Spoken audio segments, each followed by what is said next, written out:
Hello and welcome to Protocol's event on the era of the tech employee. I'm Tammy Wincup, President of Protocol, and I appreciate you joining us.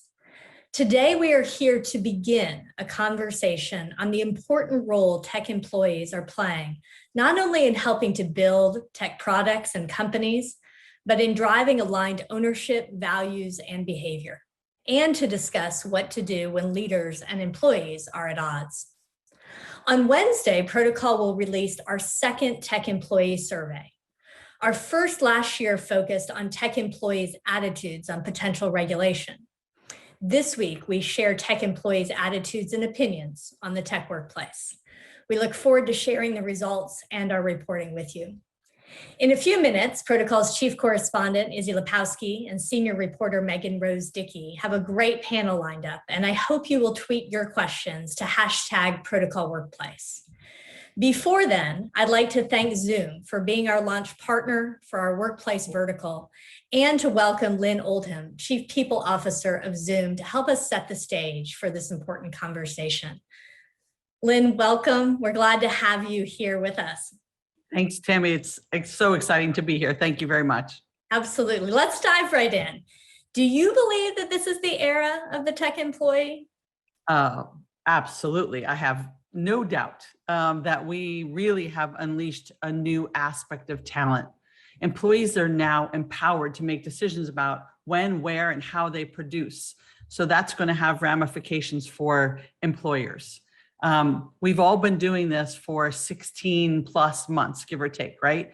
And people have had epiphanies during this time frame: family time, remote work, commuting, passion projects, and what this all means, really. And I think that's really going to force employees and employers to think about that 9-to-5 office grind and whether it makes sense anymore.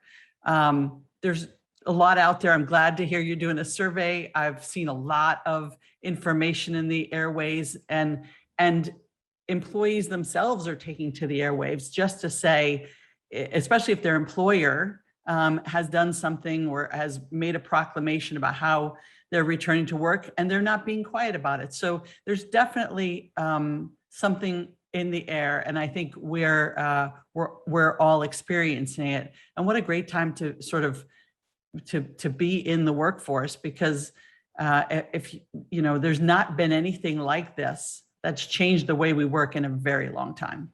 Absolutely, absolutely. Well, and Zoom has been in the forefront of much of this, you know, with your really trajectory and growth over the last 18 months and 2 years. What has changed from your perch of what Zoom employees are seeking to have input on? Yeah, that's a great question too. I think that, you know, just to set the stage, we entered the pandemic with 2,400 employees, and we're looking at over 5,000 today. So it's our culture that's really attracting people to join Zoom. And that culture is open and transparent. So we really do a lot of employee listening. We do surveys. We have an all hands every 2 weeks.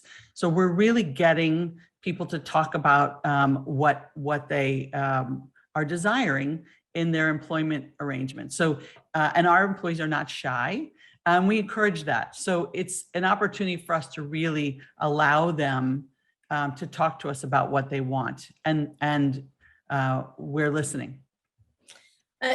So as a part of that, I know that you at Zoom have laid out, you know, established values around what you all talk about as community, customers, teammates, and self.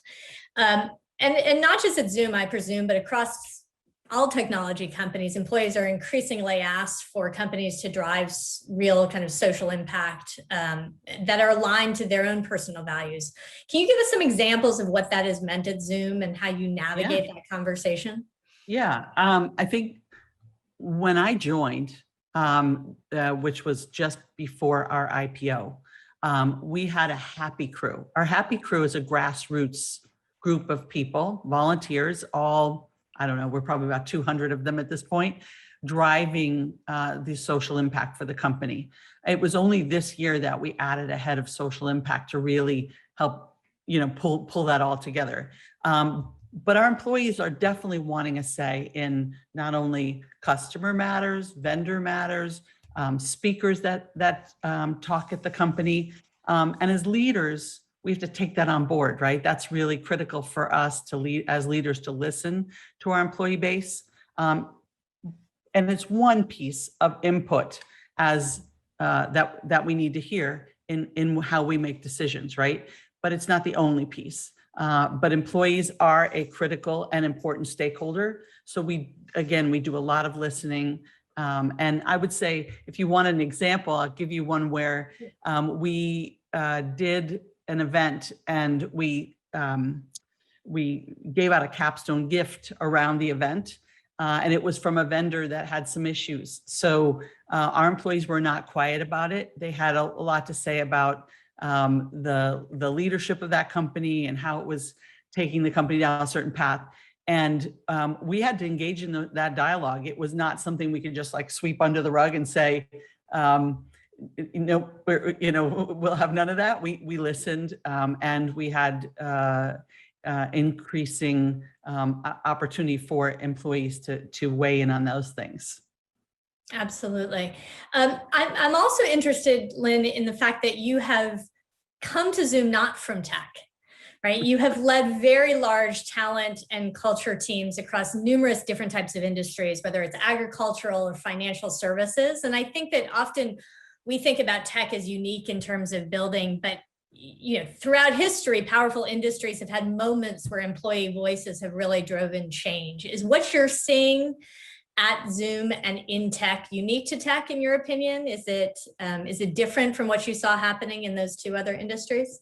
It's interesting because I've been in banking, I've been in telecom, I've been all publishing.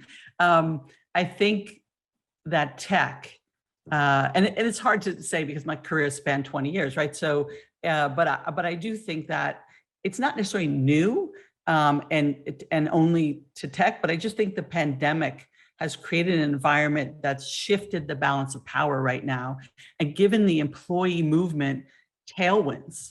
And those tailwinds are gale force. And I think that's what's really happening right now. And maybe in a good way. I mean, like I said earlier, we have not seen anything that has impacted work the way this pandemic has.